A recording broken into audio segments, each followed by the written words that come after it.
Imagine you're the most empathetic person in the room. Everyone comes to you with their problems. Everyone trusts you. Everyone loves being around you.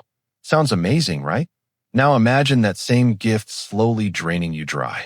Imagine feeling exhausted after every conversation, carrying other people's pain like it's your own, lying awake at 3 in the morning, worrying about someone else's life while yours quietly falls apart.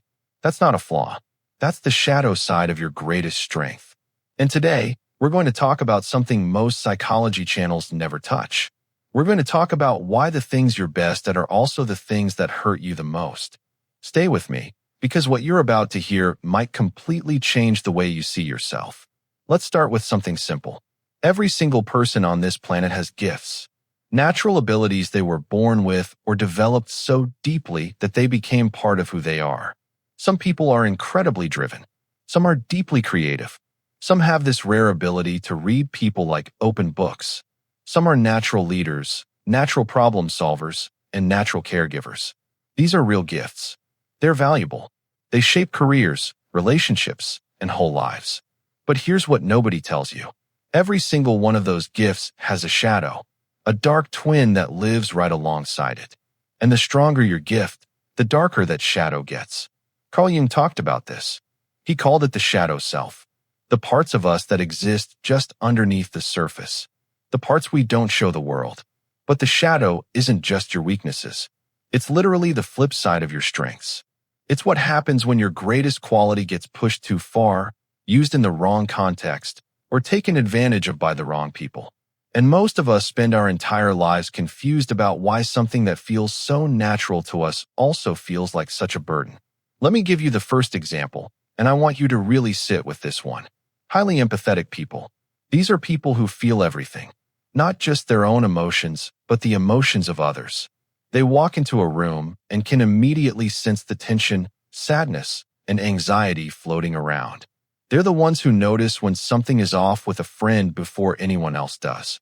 They're the ones who can listen for hours, who never make you feel judged, who somehow always know exactly what to say. That is a genuinely rare and beautiful gift. The world desperately needs more people like this. But here's the shadow. Empathetic people often have no idea where they end and other people begin. They absorb emotions like a sponge. Someone close to them is stressed. Suddenly they're stressed too, and they can't even explain why. They feel responsible for managing other people's feelings. If someone around them is unhappy, they feel like it's their job to fix it. They say yes when they mean no because the thought of disappointing someone feels physically painful. They attract people who are struggling, people who are hurting, people who sometimes, consciously or not, take advantage of that endless well of compassion. And after years of this, the empathetic person ends up burned out, resentful, and sometimes completely disconnected from their own needs, their own desires, their own life. Their greatest strength became the very thing that swallowed them whole. Now let's talk about another one. Ambition. Ambitious people are incredible to watch. They have this fire inside them that never goes out. They set goals that scare other people, and then they actually achieve them. They're disciplined, they're focused, they're relentless. They build things. They create things. They push through obstacles that would stop most people dead in their tracks. In a world full of people who talk about what they want to do someday, ambitious people actually do it. That's powerful. That's admirable. But the shadow of ambition is brutal. Ambitious people often cannot rest. Not really. Even when they're on vacation, even when they're lying in bed, there's this voice in the back of their head telling them they should be doing something. They can't celebrate their wins because by the time they reach a goal, they've already moved on to the next one. The present moment feels like wasted time. Their relationships suffer because they're always half present, mentally somewhere else, planning the next move.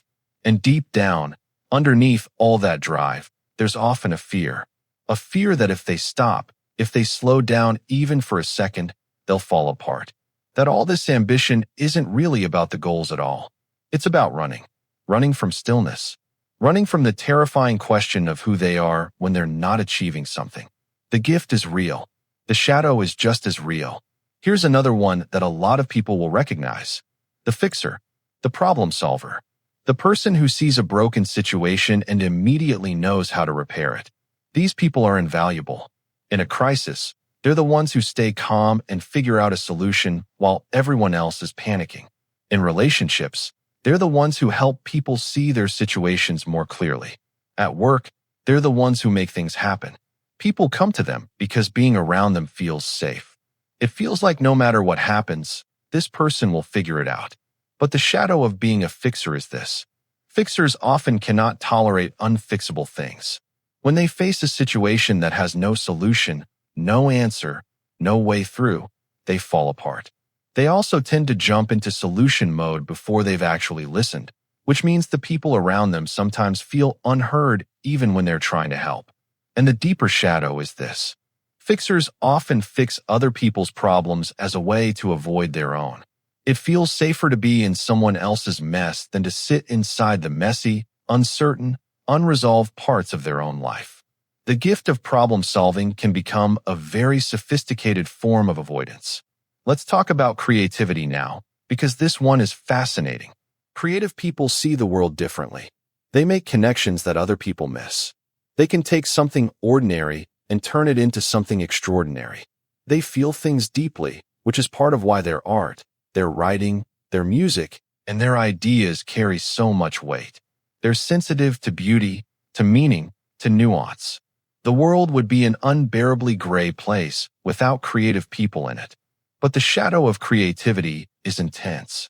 Creative people often struggle with what feels like chaos inside their own minds. Ideas come at them constantly, at all hours, with no filter.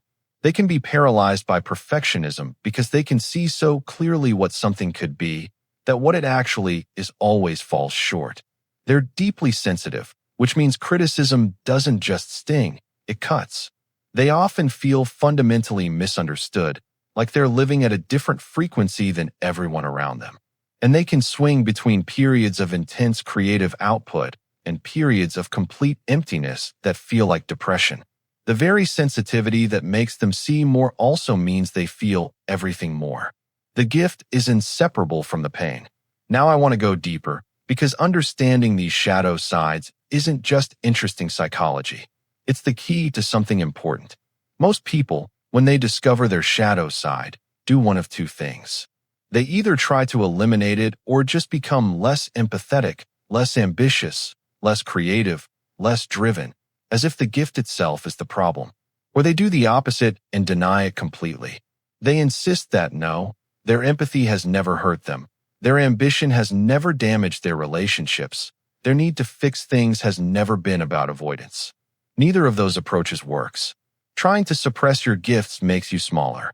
Denying the shadow makes it stronger. Jung had this insight that what we don't acknowledge controls us. The shadow side of your strengths isn't something you can think your way out of. It has to be seen. It has to be named. And when you name it, something shifts. Because here's the truth that most people never get to. The shadow side of your gift is not the enemy of your gift.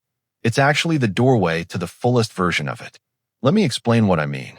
An empathetic person who has never confronted their shadow will keep giving until they're empty, will keep absorbing other people's pain, and will keep losing themselves in relationships. But an empathetic person who has seen their shadow, who has learned where they end and others begin, who has developed the ability to feel deeply without drowning, that person becomes something extraordinary. They're not less empathetic. They're empathetically wise. They can be fully present for someone else's pain without being destroyed by it. That's a level of emotional intelligence that most people never reach. An ambitious person who has never faced their shadow will keep running, will never feel like enough, will build a life that looks impressive from the outside and feels hollow from the inside. But an ambitious person who has confronted that shadow, who has figured out what they're actually running from, who has learned to be present in the moment without abandoning their drive, that person has access to a kind of sustained, grounded excellence that is genuinely rare. They're not less ambitious. They're ambitiously whole. A fixer who has never looked at their shadow will keep avoiding their own unresolved pain by staying busy in other people's lives. But a fixer who has sat with the unfixable parts of their own experience, who has learned to listen before they leap into solutions, who can hold space for complexity without rushing to resolve it. That person becomes a genuinely transformative presence in the lives of the people they care about. The pattern is the same across all of them. You don't overcome the shadow by eliminating the gift. You integrate it. You bring the two sides together. And that integration, that's where the real power lives. So how do you actually do this? How do you start working with the shadow side of your greatest strengths? The first step is recognition. You have to be willing to look at the ways your gift has been a source of pain, not just pride. And I want to be direct about this because it's uncomfortable. It's much easier to celebrate your empathy than to admit that it's also enabled you to stay in relationships that were hurting you. It's much easier to be proud of your ambition than to admit that it's also been a way to avoid intimacy. Recognition requires honesty, real honesty, the kind that makes you a little uncomfortable. The second step is curiosity instead of judgment. When you catch yourself in the shadow behavior, when you're overgiving again, or when you can't stop working even though you're exhausted, or when you've jumped into fix mode and the person across from you looks frustrated instead of helped, don't beat yourself up. Get curious. Ask yourself what's happening here. What am I trying to protect myself from? What does this behavior feel like it's giving me? Because the shadow isn't random. It's always trying to do something. It's always trying to protect you in some way, even when the protection is causing more harm than good. The third step is developing the opposite muscle, not to replace your gift, but to balance it. Empathetic people need to practice receiving instead of only giving. They need to practice saying no and sitting with the discomfort of that.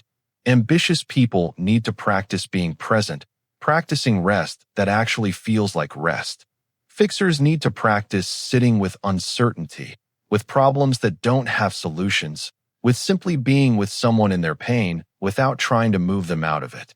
Creative people need to practice self-compassion, releasing the tyranny of their own perfectionism, allowing things to be good enough. None of this happens overnight. The shadow is old. It's been with you for a long time. It developed for real reasons, in real circumstances, usually early in life. You don't dissolve something that deep by reading one article or watching one video. But you can start. You can start today. You can look at the patterns in your life and ask a different question than the one you've been asking. Instead of asking why I keep doing this, which is usually just self-criticism dressed up as curiosity, ask what this is protecting me from. And instead of asking how do I get rid of this pattern, ask what I would need to feel safe enough to let this go. Because of the shadow side of your gifts, it's not there because you're broken. It's there because you're human. It's there because the same wiring that makes you extraordinary also makes you vulnerable in very specific ways. And the people who actually do the work of integrating their shadow, who don't just celebrate the gift, but also reckon with its dark twin, those are the people who show up in the world with a kind of presence and depth and realness that you can feel the moment you're around them. They're not trying to be perfect. They're not performing their strengths. They're not running from their vulnerabilities. They found a way to hold all of it.